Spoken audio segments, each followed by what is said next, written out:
Well, hello all, and welcome to the second joint Harpers and Trade Hospitality app Building Back webinar, Staffing for Success. I'm joined today by a great panel, hi all, whom I'll ask to introduce themselves in a short while, although most listening in will, I'm sure, know such well-known faces, at least by reputation. First though, why staffing for success, and what does that even mean? Well, with quality staff the lifeblood of customer-facing food and drink businesses, our panel is going to consider the scale of the staffing crisis, debating ways in which this can be turned around to help attract and retain the best possible people to enhance service and thus profitability for hospitality businesses. It's almost too obvious to say, with hospitality poised for staged reopening, yet with the restrictions lingering on and after the financially crushing effects of the past 12 months, that operators will need to be at the top of their game to survive and thrive. Quality staff are an essential component to that objective. Hence the title of this webinar, Staffing for Success. Right, enough from me. Let's hear from our panel. Robin, would you like to introduce yourself first, perhaps with a few words on your background? Hi everyone. I can't actually see everyone. Should I be able to see everyone? No, we've got the audience hidden, sort of unfortunately. Otherwise, it becomes a bit of an overwhelming mosaic. But hi, audience. Thanks a lot for joining us. Yeah. Audience, I'm sure you're out there somewhere. I can't see you, but anyway, I'm Robin Hutson, hotelier for some 45 years. Currently operating a small group of hotels called The Pig and Limewood in the New Forest. And as one of my co-panelists will recall, possibly known a little bit for creating Hotel du Vin back in the 1990s. So Xavier was with us in those days. Yeah. Excellent, thank you, Robin. Chantelle, should we bring you in? Hi, I'm Chantelle. I am a chef slash, I guess, restaurant operator. I've got Tredwells in Covent Garden, which I'm at today, and also Allswell, which was a little restaurant born out of the pandemic, really, which I opened at the end of October last year, purely actually because I had kind of double the team of the wonderful people that I needed and wanted to keep in a job. So I'm opening both those back up May 19th. Okay, an intriguing time to be opening, but that we can perhaps bring a little bit more about that in during the discussion. And Xavier, hi. Yeah, hi, Xavier Rousset. So I've started Hotel du Vin back in '97, working with Robin and the team at the time. Then moved on to work at Le Manoir 4 Saisons. My background is wine, sommelier, and then I started to open restaurants in London. So I've been restaurateur slash sommelier for about 12 or 14 years in London now, being Blanford Comptoir, Cabot, Café Comptoir, Black Book, would then Trade, Members Club Soho, we became the app. Now it's Black Book, which is a late wine bar in Soho. There you go. And a few more things coming up. But if we find the staff. Yeah, no, of course. So, and yeah, sort of rather poignant note, sort of literally 12 months in, I think, since the first shutdown of on-trade, and then a couple of days, 3 or 4 days later, the first UK-wide lockdown. I haven't been using cash since that point, like many people. Emptied my wallet the other day. My trade membership card fell out, Xavier, covered in dust. It's really sad, but anyway. Right, let's kick straight into it. First question: how big and how deep is the staffing crisis, and what have been the sort of primary drivers? And I think I should perhaps there also say that this has been a problem pre-pandemic. So there were obviously drivers before the pandemic hit, but how much worse is this likely to have made it? And obviously the B word, Brexit, is also in the mix, as we were discussing just before we opened this up to the audience. So I don't know, Chantelle, you're nodding most vigorously. Do you want to come back? So how bad is it, and what's driving it? I think pre-pandemic things were kind of at a bit of a crunch time, I would say. I think the amount of openings that happened in quite a short space of time in London, especially, really kind of, made it pretty tough, I would say, on all of us. And I think as, I guess, an operator that is also, I guess, hands-on, it did mean a huge amount more stress. I think there was also the attitude that, jobs were quite indispensable, so that you could kind of walk out of one and get one that afternoon if needs be. And I think there was a shortage of not only people really wanting to work in hospitality, but those that were in it actually wanting to stay in it. So I think pre-COVID things were pretty tough, I would say. And then I think, as an operator as well, having all the overheads you have to try and kind of balance everything out with, there are a lot of things that kind of got to crunch time.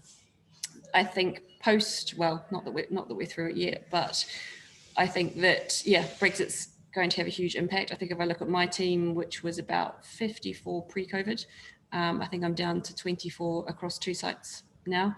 And the majority of those that kind of, I guess, went early on did live in Europe. So they returned home to Europe, and most of them that I know of haven't returned. So I think the pool is going to be much, much smaller than it was before. And I think having seen that, the last 2 weeks in London especially, there's been a huge recruiting drive from a lot of operators. So I'm interested to kind of see where that gets to, and how different the attitudes are from operators as well moving forward. So I guess a bit of time will tell with that one. And sorry, by the difference in attitudes of operators, just to sort of qualify what you're. So I think that there is, as we know, a very different approach to teams from different operators. I am hoping that the pandemic has created a bit more empathy with some in particular, to be able to actually, nurture and develop people better than they were prior. Excellent. I think, that's something I'd like to draw out in a little while, actually. So, Xavier, do you have a particularly different kind of experience, or very similar sort of? No, it was pretty tough before. Through the Brexit negotiation, we felt it. There was waves. We found it difficult to recruit, easier to recruit, difficult again. I'm now recruiting myself for different sites. I know, I was reading this morning, there's 18,000 jobs out there being advertised in the UK. We struggle. I think it's going to be a struggle. I was anticipating the struggle will be 2022, but I can see it's going to, as Chantelle said, there's 700,000 people who went back home, mostly in Europe. I've lost 3 good managers that were in the country for 5 to 10 years, going back to Spain, Italy, France, not to come back. What it also does, it makes other people think.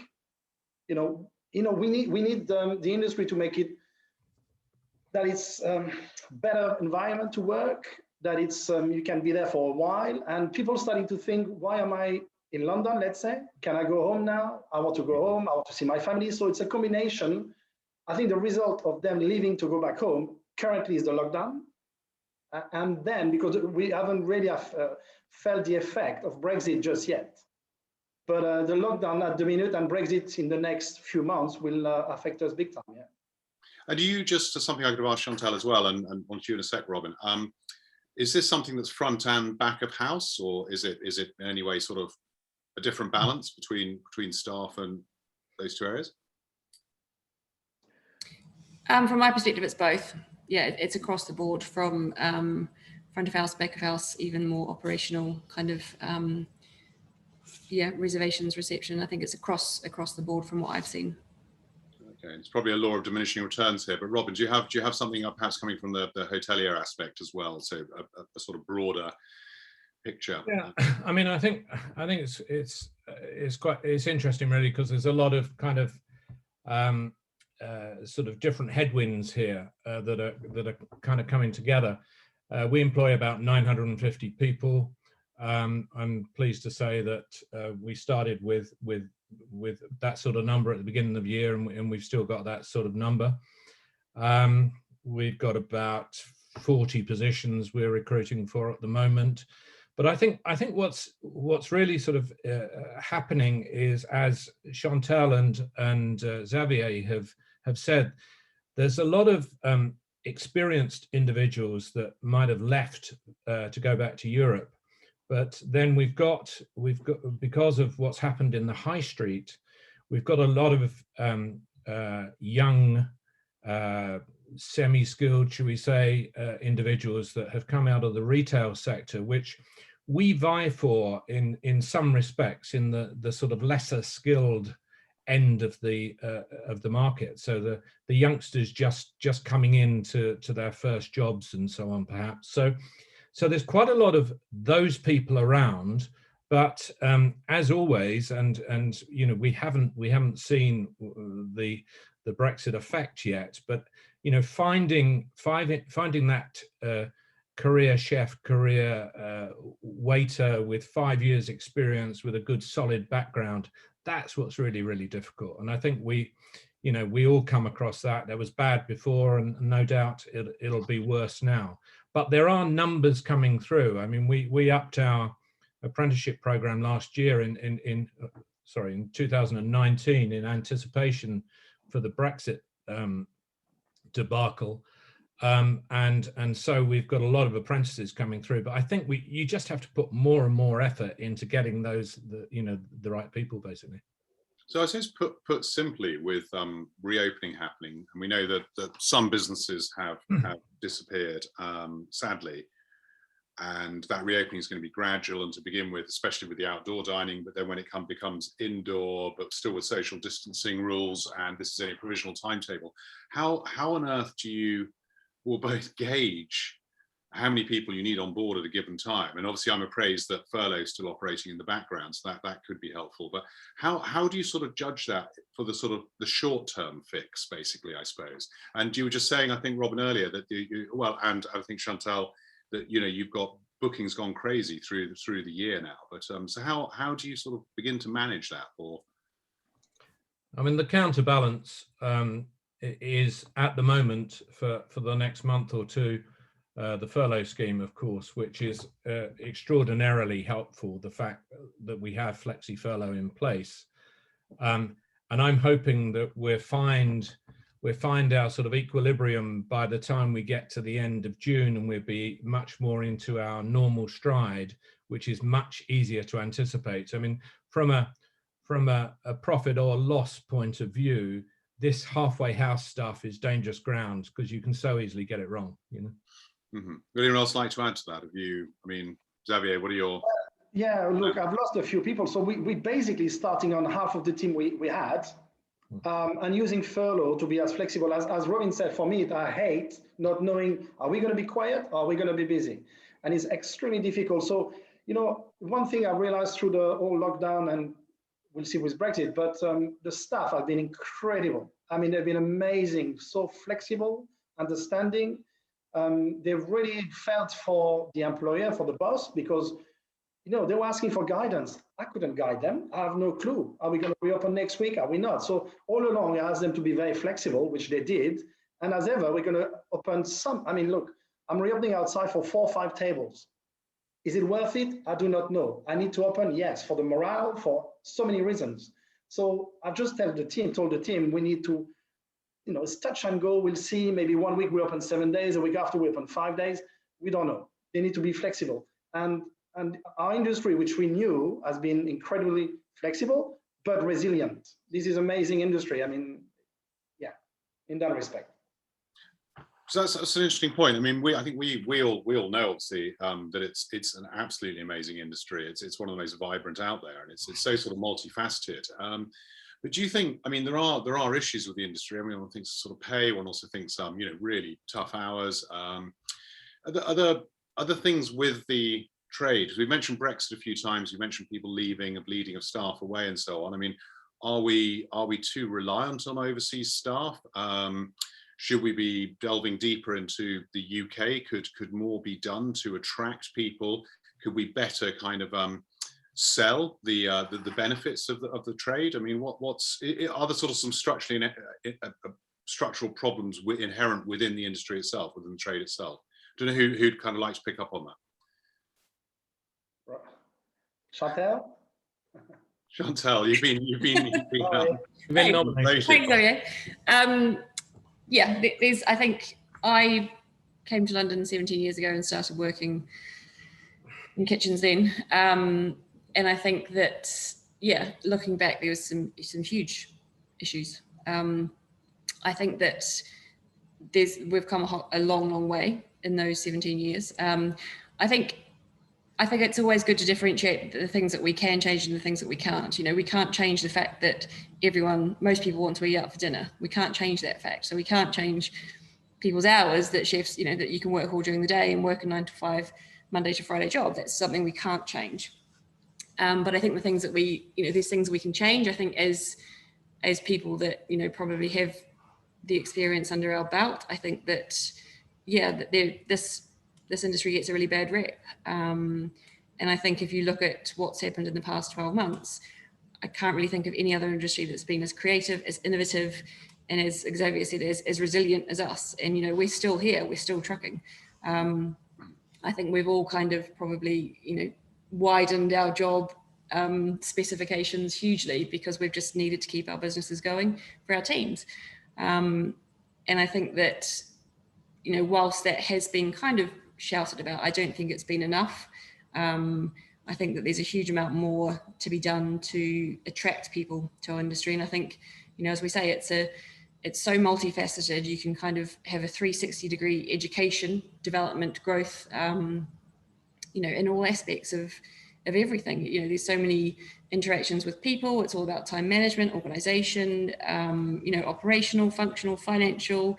It's the whole works. And I think that there's not enough to be done about that. I think, pay is tricky because I think that we, you know, pre-COVID, it's, you know, everything was being stacked against us. Rent increases, you know, double rates overnight, all these increasing costs where, you know, we're kind of having to pay for things that don't improve the business, yet the team does. So, you know, from my perspective as an operator, I'd much rather invest into the team than into paying double my rates to Westminster Council.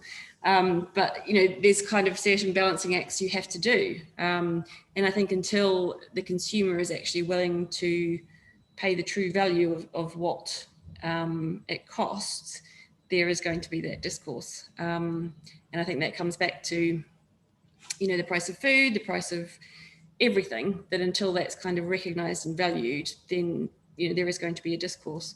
So I think obviously when the pandemic first hit with the initial lockdown and the, you know, the fact that food became a bit more of a precious commodity, I kind of had high hopes that people might be able to value it differently.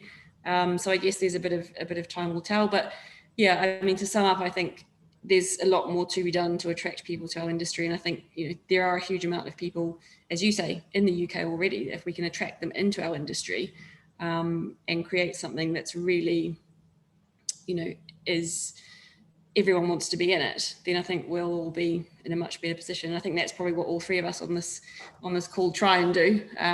So it's interesting. Yeah, hopefully it will gain momentum. And okay, well, interesting point. I mean, Xavier, you've you know, you've carved out your career in the UK here, and your business you're operating here, but you're sitting in Lyon. I mean, are there particular striking differences in France, mainland Europe? It's I was going to say, in the UK, the culture around being a waiter should change. I mean, I remember working for Robin back in 2000, Hotel Levain in Bristol. I was a sommelier, learning, and it was my full-time job. But I remember there was a table who kept asking me, "But what do you study?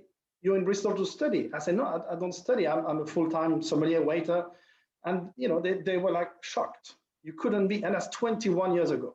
And I'm not sure 21 years later it would have changed that much, because somehow it feels that you want your son to be a doctor, a lawyer or something, and being a waiter or sommelier at the time, even less people knew about it, but it was a failure. So, you know, I don't know, if you tell someone I'm going to be a full-time in the catering industry, in France, Italy, Spain, I think this is well accepted, the US. In the UK, there's a cultural difference at that stage. Somehow, I found it easier to recruit English chef than English front of house. So I don't know if it's the Jamie Oliver, Gordon Ramsay effect or something, but lately, the last 10 years, it's been easier to have English chefs than front of house. So we've had our superstar chefs, obviously, and we've had Chantelle as well. I mean, sort of paving the way, helping to pave the way to the very highest points for women in the kitchen as well. and we've had our superstar hoteliers. We've had our, and perhaps, I think, Xavier, you're probably right about that. We've had our superstar master sommeliers as well, but that perhaps hasn't been quite as widely recognised. It's not picked up on the national media and elsewhere in the box, etc. Although there are some prominent people out there. Fred Serio, I suppose, for example, who's doing a fantastic job along with others such as yourself. Robin, anything to add with that? Is there anything? I mean, how much has it changed, and what are you doing to sort of make it even more attractive, I suppose, as an industry? I mean, I agree with both Chantelle and Xavier. I mean, there's still an awful long way to go. The elephant in the room is that there's an inherent snobbery in the UK, which I'm sure Xavier and Chantelle, coming from other countries, really recognise and see that. We don't value our craft here. For some reason, we're very happy for little Johnny to go and study some a completely useless, perhaps, degree, which probably doesn't lead to anything, and will be a very, very part-time learning experience whilst at university. And that's okay, because the chattering classes can sit around and say that little Johnny's gone to university. I think we struggle as a nation to respect a proper apprenticeship and a proper craft learning within our, and it doesn't matter whether it's front of house, back of house. I mean, there's as much skill as we all know in all areas of the sector. So until we really tackle that, I think we're on a sort of uphill struggle. Really, it really has always been the same. I mean, pretty much front of house now tends to be staffed, and it's partly due very often to the style of food that we now serve, and perhaps we have unwittingly de-skilled the front of house somewhat. When I think about, of course, all the personal skills are still there, but in terms of the technical skills, when I first started at Claridge's in 1977, there was so much work done at the table. And it doesn't matter whether it was filleting things or flambeing things or actually creating dishes at the side of the table. A head waiter there was someone that probably had 20 years experience of doing that very task. Most of them, by the way, were Italian at the time. But they're a huge knowledge bank. And now pretty much those guys and girls have dried up front of house. And so you're working with some great youngsters, but actually they might be passing through our industry, or they might be committed to a degree, but not to make that career choice for their entire life. So it's a very, very different marketplace for us guys, and we have to adapt, and I think we have adapted. So it's partly why plated food really in the 1980s started to be the thing, because actually the skill set required to do other stuff at the table didn't exist anymore. So what, I suppose, to turn that round though, the interesting question there to ask is what's been successful in persuading some of those people, especially some of the quality people there, to remain and to turn it into a career rather than passing through? What sort of devices, sort of either within your individual businesses or that you see out there in the broader hospitality and restaurant sort of bar world have actually worked? Well, there might even be really small things that can just make all the difference for keeping people in and driving them forward and inspiring them to go on. We certainly find that the flip side of that sort of university factor that I was describing is that we often get youngsters who will come and work summer holidays and so on with us, perhaps weekends, and out of those you will always find one or two that get intrigued and you can inspire them, and it doesn't matter whether it's on the wine or bar or food or production or whatever it is, you do find something. We actually pretty much exist through that route. Actually, where we're located, we tend to have lots of youngsters returning to their families, and we pick up a lot of people like that. Anyone else want to add to that? I mean, what for you kind of, you know, turns people, if you like, if they have to drift in rather than coming in with a driven sort of, because obviously so many people have a brush with hospitality through, especially early on in their lives. There's a vast pool of people out there, surely, that can be converted, can be turned onto your world. Well, I think for me, what I see, the package is one thing, but I think what really bugs most people is the hours, the late nights, Fridays, Saturday. So that really, you know, if we find a way, we can't change the people's habit to have dinner at 3 p.m., right? So we just need to find a way of attracting them, having different shifts, different hours, different pattern. But also, I think for me, I fell in love with the wine. That was my thing. But I was lucky enough to meet the right people at the right time. So I think, you know, for me, it was Gérard, and there's a Basset. There's a lot of people. I don't know, Chantelle, you made, I don't know, someone along the way that you fell in love with cooking because you were next to him or her while he or she was cooking. So I think people makes a big difference. This is our people industry in so many ways. And the timing. If you're in between, you know, whatever you're doing, the timing has to be right, and then you just hopefully fell for it. There's not enough people still. And as Robin said, I think there's some artists who come in to make some money to pay the rent in London. And also what I've noticed in the last 10 years or more, London is a way where people get trained and go back home. They want to learn English. They come to London for 3 years and then they go home. I mean, there's so many people I worked with in the past who are dotted all around the world. Sweden, Australia, New Zealand, all over the world. They use London as a platform. So for them, it was like, I'm there for 2 or 3 years. And I don't think the UK can keep them for 20 or 30 because they know they're going to go home to set up their own place and use the UK, or especially London, as a ground because it's so dynamic to pick up ideas, get the vibe, and then go home and open your own place. But of course, the immense positive there is that you've had such a sort of cosmopolitan melting pot, bringing all these ideas into London and out to the other UK sort of, you know, centres of gastronomic excellence and innovation. So it sort of feeds both ways, doesn't it? I mean, that's we benefit from it, but you know, sometimes, Andrew, at times it gets tiring because you know someone is so good that you know, regardless, you can't keep them. So you can't say, oh, we're going to be working together for 10 years. It is not just possible. Again, some other country have that where, I mean, the Silvano or the Gavroche of this world, they've gone. Nobody nowadays will do 30, or Jean-Claude at Gordon Ramsay, nobody will do 25 or 30 years with any of the restaurants anymore. Those days have gone, sadly or not, but those days have gone. Chantelle, do you concur with that? And I suppose additionally, is the room for more sort of mentorship or something along those lines within? Yeah, I mean, I guess from my perspective, everyone that I've managed to convert from or divert potentially from what they were going to do before. I think perhaps because I came into it that way, you know, I had a different career path before and I just loved food. And for me, it was actually the instantaneous reward that you got from cooking food that, you know, I was being a chef, I was sitting in an office for 7.5 hours a day, really bored.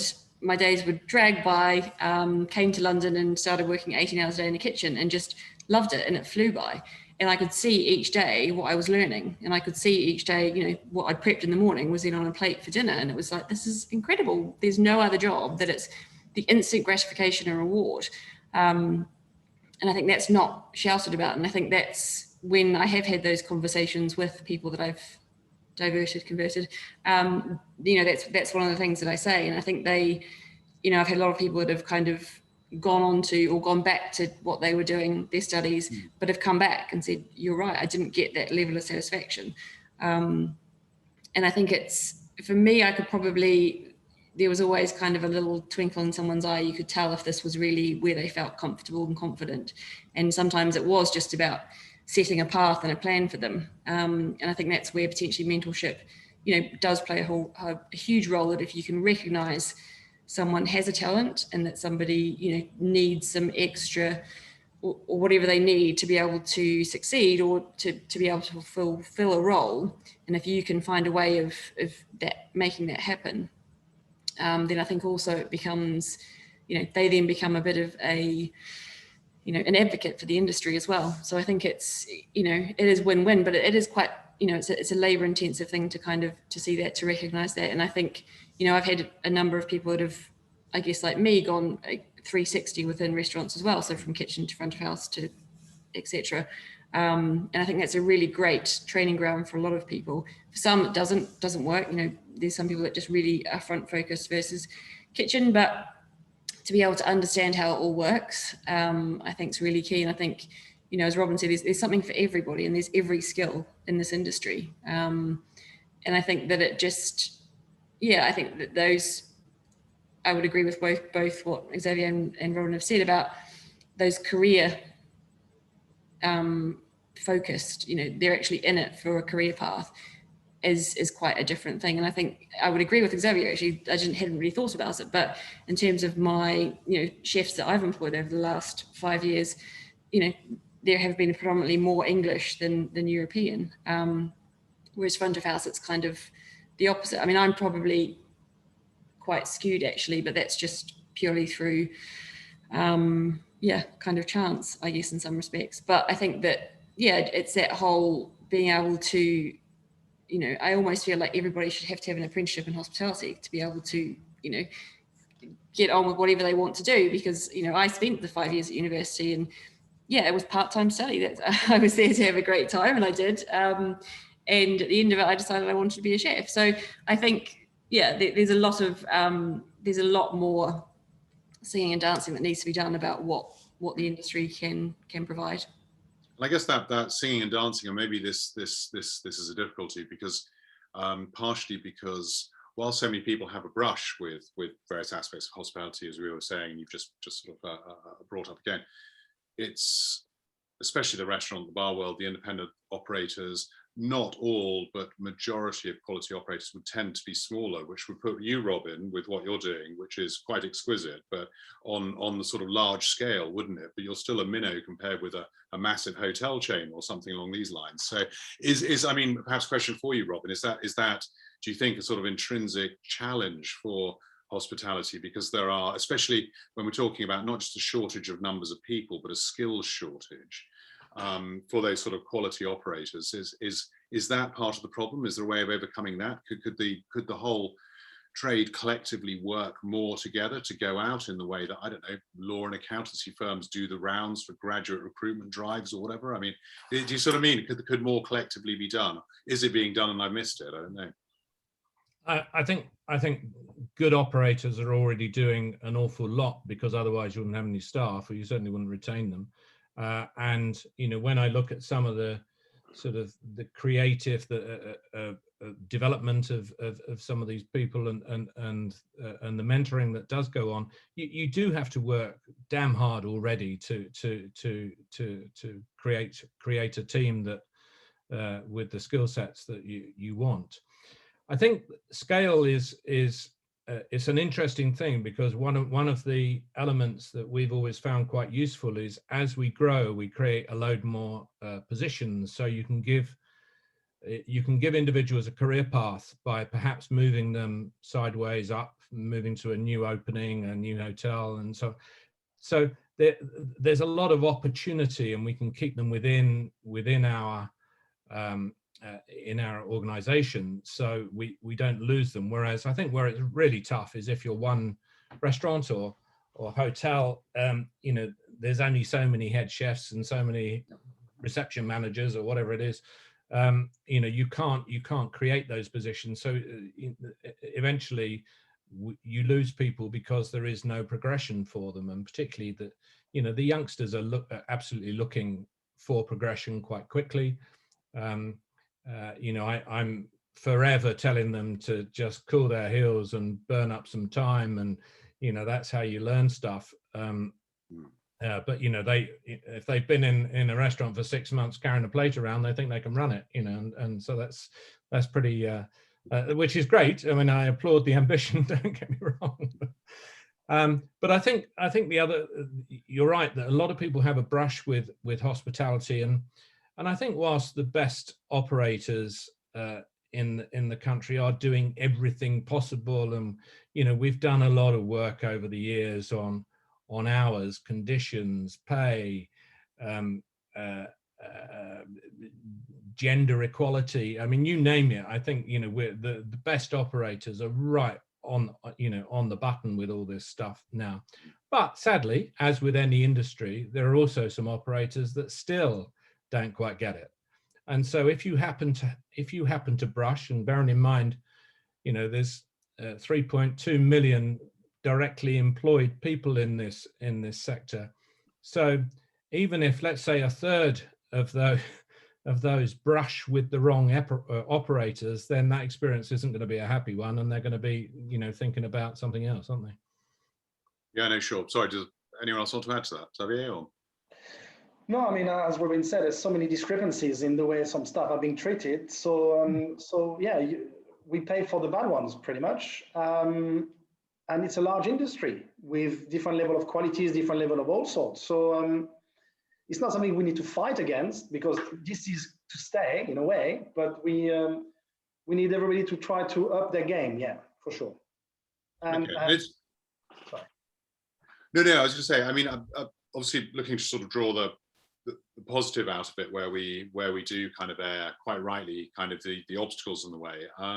So not necessarily in a sort of bashing way, but given, as you say, the size, the scale of the industry, the importance to the exchequer, could there be more coherent policy? I mean, we've seen the last 12 months. I mean, goodness and Harpers, we've done enough reporting on UK hospitality, wine and spirit trade association, et cetera, in terms of haranguing government for greater support and so on. But what about, in inverted commas, normal times? Could there be a more coherent policy with regard to hospitality, do you think, and thus training up and bringing people in? I don't know, who wants to pick up on that? I didn't want it to come across as a bashing of what hasn't been done, but by all means, could government do more? Could there be more support to bring people in? I think, Andrew, there is no doubt that government could put craft right up there, and it's not just probably about our sector. I don't understand about some other sectors, but I'm sure they're probably in the same situation where craft has been devalued, and it's not easy to develop those teams. So I think that they talk the government talk the talk about apprenticeships, and there is some work going on there, and but even the scheme we have at the moment is quite complicated, and the apprenticeship levy scheme, we make absolute top use of that. We're about the right size to make the best use of that particular scheme. I think we've got about 50 apprentices or something at the moment,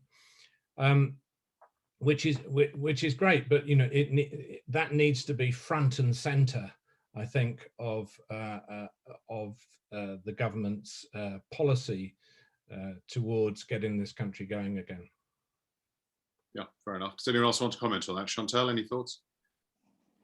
Yeah, I completely agree that it's kind of way down the kind of pecking order as to where it should be, and I think that would really, in an industry that's been pretty decimated by COVID as well. I think, as Robin said, craft industries, it's kind of, compared to what it used to be and the value that used to be put on people gaining those skills, I think it's very different now. And the apprenticeship scheme for me as a small operator it's too complex, and it's very daunting and challenging as well. So, but for me, who would really love to see and get some people in and under apprenticeships, it's a very it's too complex. And I think if they could loosen that up and make it a bit more enticing and interesting, then I think it should hopefully have an impact.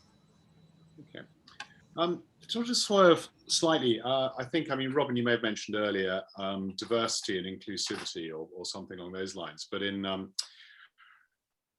year, or at least last year, when the death of George Floyd kind of lifted the lid again on Black Lives Matter and everything subsequently that's happened and continues to happen with that in the face of sort of lack of equality across various sectors. If you look around hospitality, it's much better at the lower level, the entry level, but at the top you do still see a lot of white faces, senior faces, and Chantelle notwithstanding on our panel, still biased towards men as well. How much do you think that might impact on hospitality having the ability to sort of, if you like, attract as diverse a number of people as possible from the UK population? I mean, is it reflecting, especially those higher echelons, and how much of a stumbling block is there? I think actually hospitality is the perfect sector to engage with all of those issues actually in a really positive way. From our perspective, we are exactly 50-50 male-female. We have exactly the 50-50 of our general managers are female versus male. We're not so good on the ethnic minorities purely because the locations where we are, and I've recently got stats on this, I've got them in front of me here, but in all of those locations, the regions, those who identify as white are north of 90% in all of those regions. So it's quite difficult to actually, I mean, I would love personally, you know, I mean, I think you get the absolute best mix, the more mix there is between nationalities, race, color, creed, religion, it doesn't matter, that, you know, that it just brings something extra to the party really. And so I would, you know, I mean, we've positively tried to actually go out and recruit more ethnic minorities, but it is quite difficult in rural areas. Obviously, it's very different in London, of course, but yeah, it's an interesting one. Well, I think just for the benefit of the audience who aren't quite aware, so Robin's two hotel groups, Limewood and the Pig, sort of Hampshire, and then spread across the sort of southern England, in the countryside, in the counties. So totally get where you're coming from, and it sort of reflects the complexion of the immediate and regional environment. Yeah. So Xavier, Chantelle, I mean, you're both based in London. Do you find those sorts of discrepancies? Because obviously this is going to impact on your customers and how, even if it's subconsciously, surely, how comfortable they feel sort of coming in when they see who's working and where they're working at what level and things like that, I would suggest. There's still some work to be done, obviously. We in terms of our team, it's about 80 people, I would think. We're not 50-50 male, female, and the ethnic minority are maybe 15%, so that 20% at a push, potentially. We're just not getting, I think we go back to the source to try to motivate anyone to come to our industry. Obviously, we're not saying we're picking the CV based on anything, absolutely not. We're just not getting the volume. And we're back to the same, start at the source, try to motivate anyone to join our beautiful industry, and then it will evolve naturally. It has to change, it has to evolve. I think the male-female issue that has been going on for a few years now, it's our industry, as Robin said, has covered a lot. I mean, I used to have, I think, only had somebody being female back in the 20-50 days of texture, and so on and so forth. But I think we need to work on it. I think there's some work to be done for sure. We're going back to having to motivate people to join us, regardless, if that makes sense. And as the mix, as Robin said, the better. It's just beautiful for our industry. We gain from it. We benefit from it as an industry. We need that different attitude, etc., etc. So there's just one point, but I mean, by all means, elaborate on all of Chantelle. But I'm burning to ask you: is the kitchen, do you think, a less macho place these days than perhaps it was 20 years ago? I mean, I'm old enough to have grown up with, you know, Marco Pierre White and then his protege Gordon in the background, who were not necessarily gentle, I think is possibly a way of putting it. Fairly macho kind of images in the kitchens and so on. So, I think yeah, it has come a long way. I still think there's work that needs to be done. I think, you know, I guess for me, as somebody that has operated a kitchen as a female, it probably attracts more females. quite often we're above 50% in the kitchen as well as the whole operation. And I think that, yeah, the reasoning people give is that, you know, I really want to come and work in a kitchen that's run by a female.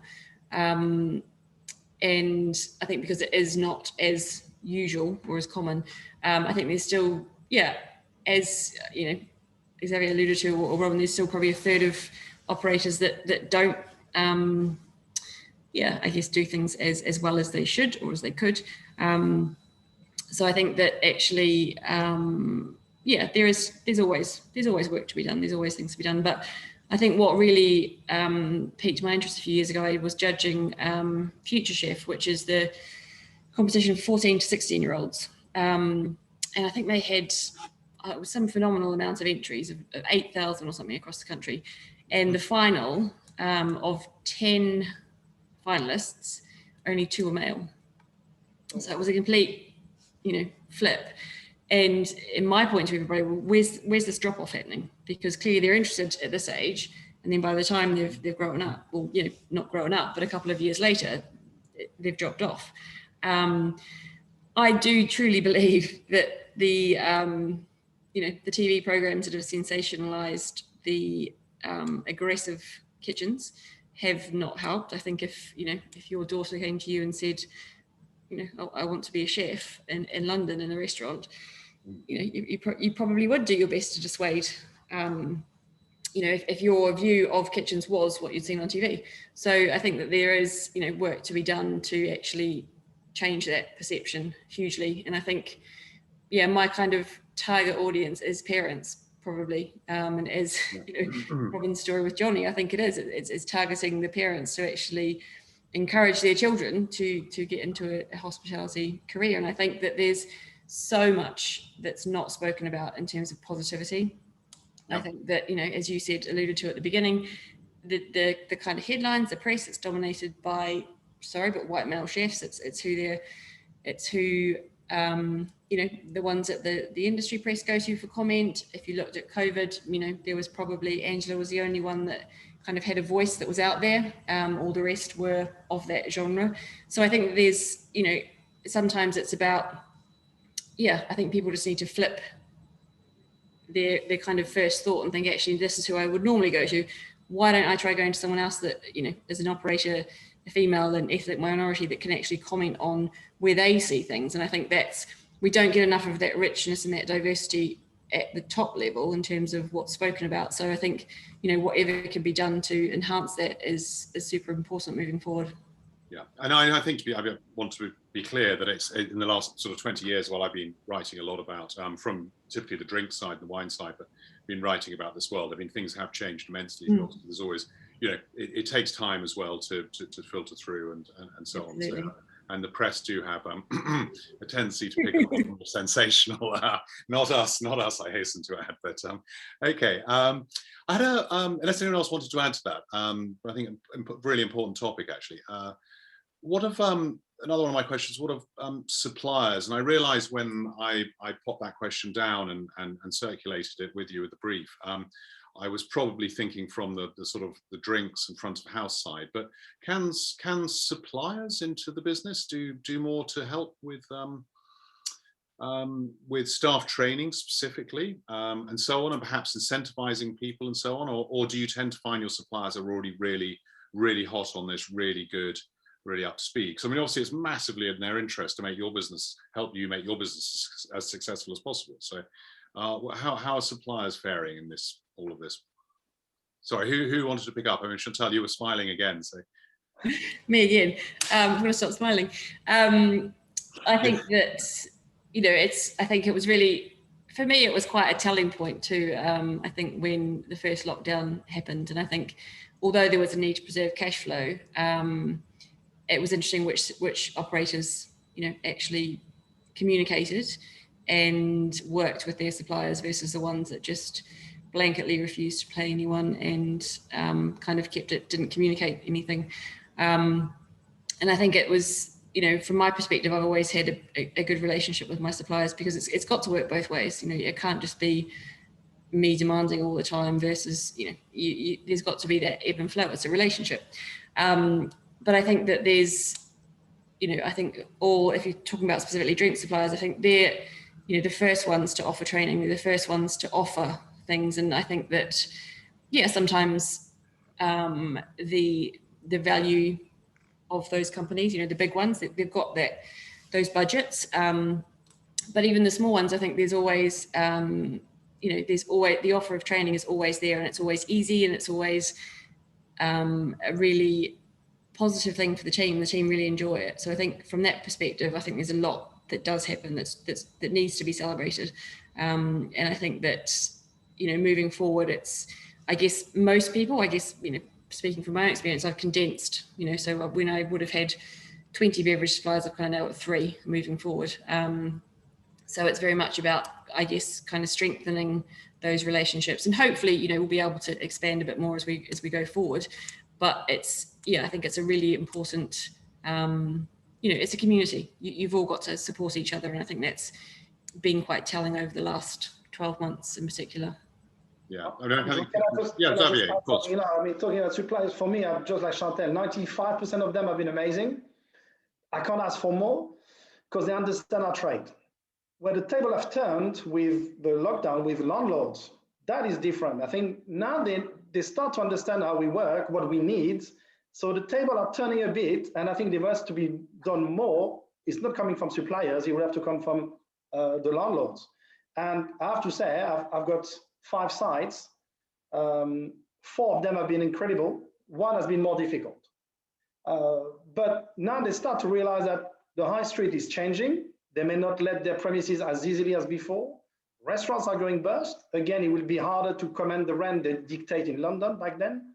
So they start to change the attitude, and hopefully we see some positive out of this lockdown coming from them. Yeah. Robin, thanks, Xavier.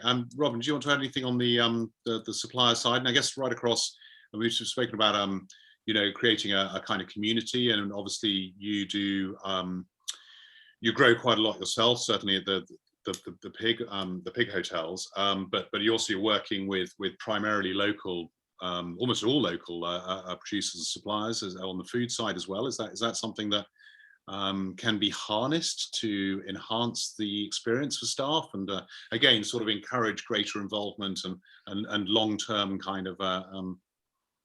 Yeah, I think it's as everyone has said, really. It is about that community, and your suppliers are absolutely as much a part of your team as your team. So I think there's lots and lots of opportunity for some very motivational stuff. So, for instance, we build into to talk about apprenticeships again. We build into our apprenticeships visits to the butcher and the fishmonger, and actually they're very happy to do it. It doesn't really cost any money. It's an invaluable part of their development, and it adds a bit of color as well to what they're doing. So that kind of thing is absolutely invaluable, and we do lots and lots of it.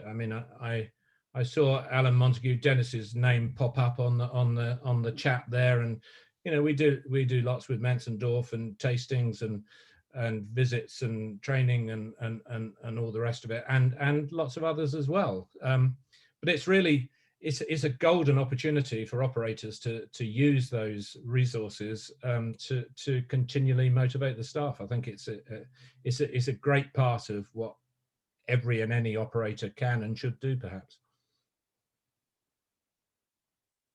You got on mute, Andrew. Yeah, you're on mute there.